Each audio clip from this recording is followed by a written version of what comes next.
Kalau laptop Core i9 biasanya ditaruh di harga 30 jutaan ke atas, gimana ceritanya kalau ada laptop dengan 12 Gen Intel Core i9 di 26 jutaan aja?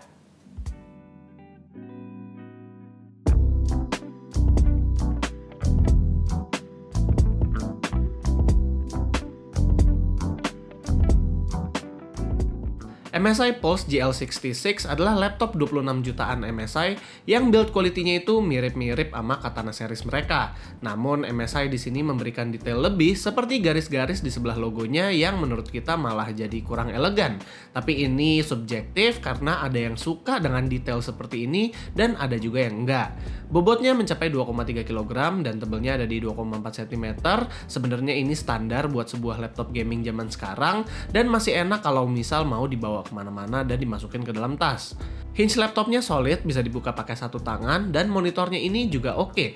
Resolusinya udah 2K, 165Hz IPS level, terus dengan color gamut yang nggak mengecewakan juga, di 100% sRGB, 88% Adobe RGB, dan 100% DCI P3. Nggak seperti Katana series yang masih Full HD 65% sRGB di 250 nits. Keyboardnya tentu yang ini full size dengan arrow key yang juga punya layout yang bagus, namun numpadnya ini punya key yang lebih kecil dan lebih sempit ketimbang key normalnya.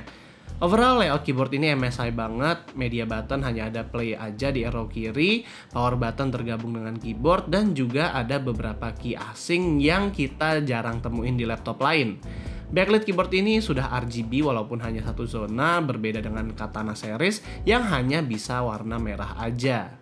Buat koneksi di sebelah kanan ada audio combo jack, USB 3.2 Gen 2 Type-C dan Type-A, full HDMI port dan LAN port. Sementara di sebelah kiri ada charging port dan dua USB Type-A, di mana satunya itu 3.2 Gen 1 dan satunya lagi itu 2.0. Yang gua di sini agak kecewa ada dua. Yang pertama adalah kenapa USB 2.0 di sini masih ada, mungkin yang ini khusus untuk mouse aja. Dan yang kedua adalah kenapa Thunderbolt masih absen. Gue tahu sih kenapa TB4 di sini absen, tapi sebelumnya kita bahas spesifikasi dulu. Seperti yang kita bilang di awal, laptop ini menggunakan 12 Gen Intel Core i9 ditemenin sama RTX 3060 dan juga 16GB RAM DDR4 3200. Yes, RAM-nya di sini masih DDR4. Tentu RAM ini bisa di-upgrade lagi karena dua-duanya itu SODIMM.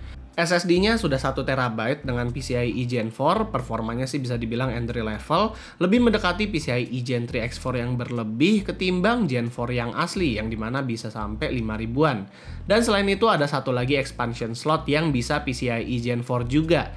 Kalau menurut Gaptek mungkin PCIe lane dari Core i9 yang ada di laptop ini memang difokuskan untuk NVMe slot dan GPU ketimbang membuat fitur TB4 yang penggunanya juga jarang. Sebelum masuk ke performanya, kita jelasin dikit kali ya tentang arsitektur Intel yang baru ini. Jadi, Intel generasi ke-12 itu membedakan core-nya sesuai dengan purpose penggunaan core tersebut. Jadi ada performance core dan efficiency core. Performance core akan ditujukan untuk penggunaan berat seperti gaming, video editing, dan semacamnya. Sementara saat laptop ini idle atau hanya sekedar browsing dan lain-lain, laptopnya akan lebih didominasi oleh efficiency core agar lebih efisien daya. Intinya yang pertama jalan saat menjalankan task tertentu adalah performance core dulu, tapi masih satu core satu thread. Kalau ternyata task tersebut lebih demanding, dia akan masuk ke efficiency core. Baru kalau lebih demanding lagi, hyperthreading dari performance core-nya itu baru jalan. Jadi dia nggak langsung menghidupkan hyperthreading-nya, tapi masuk ke efficiency core dulu. Semua proses tadi diatur dengan sangat cepat oleh sebuah scheduler yang bernama Intel Thread Director. Untuk lebih lengkapnya kita pernah bikin video tentang konsep Alder Lake yang bisa dilihat di cards di atas ini. Oke, untuk performa, karena kita pernah review 12 Gen Intel Core i9 yang ada di MSI Stealth GS66, kita akan membandingkannya dengan laptop tersebut walaupun ya memang laptop itu harganya 30 jutaan. Di Cinebench R15, performa dari Core i9 yang ada di Pulse bisa mencapai skor 2800-an saat turbo mode, namun saat performance mode skornya langsung jatuh ke 2500-an, yang dimana skor tersebut kalah dengan Core i7 12700H. Di Cinebench R23 pun seperti itu, multicore dari Intel Core i9 di sini kalah dengan Core i7 yang datanya kita ambil dari vektor GP66, walaupun di single core itu masih merajai. Konsistensinya ya agak kurang oke, karena walaupun bisa peak di 2800 saat awal, ternyata skor ini bisa turun ke 2600-an di run ke-5 sampai 10. Di skor 3D Mark Firestrike, komponennya ini punya skor yang cukup oke, namun buat sebuah laptop dengan Core i9, skor ini masih agak kurang. Kalau soal gaming, asalkan memakai resolusi Full HD, Red Dead Redemption 2, Cyberpunk 1.5, Outriders itu frame rate-nya mantep di atas 60-an. Dan untuk game kompetitif macam Dota 2 dan Valorant bisa dimainin di atas 165 fps. Namun saat kita coba di QHD-nya, beberapa game AAA itu nggak bisa dimainin di atas 60 fps. Walaupun game kompetitif frame rate-nya itu masih aman di atas 60-an, walaupun memang nggak mengejar refresh rate dari layarnya.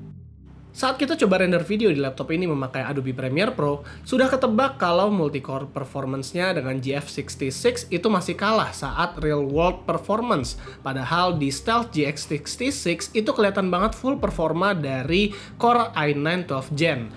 Tapi untuk performa scrubbing ya kurang lebih sama lah. 4K video bisa di preview dengan full size asalkan nggak punya kebanyakan layer atau efek-efek.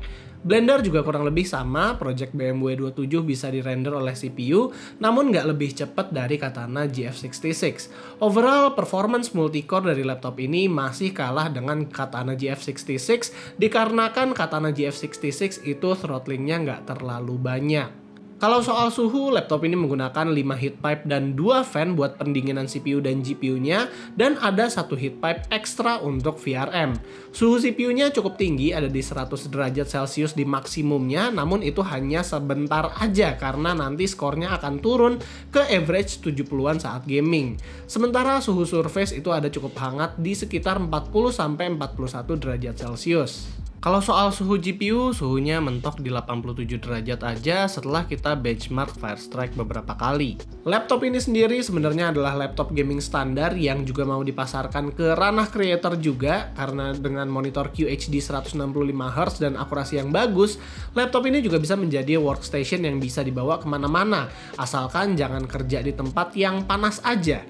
Layout keyboardnya butuh penyesuaian sangat karena ada beberapa key yang asing di sini, seperti ada slash di sebelah space dan juga ada tombol enter yang menyamping begini. Battery life laptop ini bisa dibilang lumayan buat sebuah laptop gaming, yaitu adalah sekitar 5 jam pemakaian ringan, namun kita sarankan untuk bawa chargernya itu kemana-mana. Kualitas speakernya bisa dibilang standar, low frekuensinya itu nggak terlalu kerasa, tapi bagian treble dan mid-nya itu bisa terseparasi dengan jelas. Buat sebuah laptop yang harganya mepet dengan Katana GeForce 66, kita akan recap sedikit perbedaannya dengan si Katana. Yang pertama adalah layarnya, itu tentu berbeda. Katana masih Full HD dengan akurasi warna standar, sementara laptop ini udah punya akurasi warna yang wah. Lalu yang kedua adalah backlit keyboard. Tentu Katana hanya punya warna merah aja, sementara Pulse udah bisa RGB walaupun hanya satu zona. Yang ketiga adalah slot ekspansi. Untuk Pulse ini dia udah punya 2 slot PCIe Gen 4, sementara Katana masih satu doang. Lalu cooling juga punya konsep yang berbeda tentunya, dimana laptop ini punya heat pipe yang sangat banyak, tapi karena yang ada di Pulse ini adalah Core i9, makanya suhu dari kedua laptop ini kurang lebih sama. Sebenarnya nggak heran sih kenapa laptop ini dijual agak mepet dengan seri Katana tersebut, yang padahal masih pakai Core i7, karena secara performa CPU, dua laptop ini ya nggak jauh berbeda di multicore. Walaupun ada kemungkinan GPU power dari kedua laptop ini berbeda karena coolingnya aja juga udah beda. Ya walaupun kita belum pernah sih nyobain Katana yang versi RTX 3060-nya. Walaupun sebenarnya kegambar lah bagaimana perbedaan dari kedua laptop ini karena kita udah pernah review dua-duanya.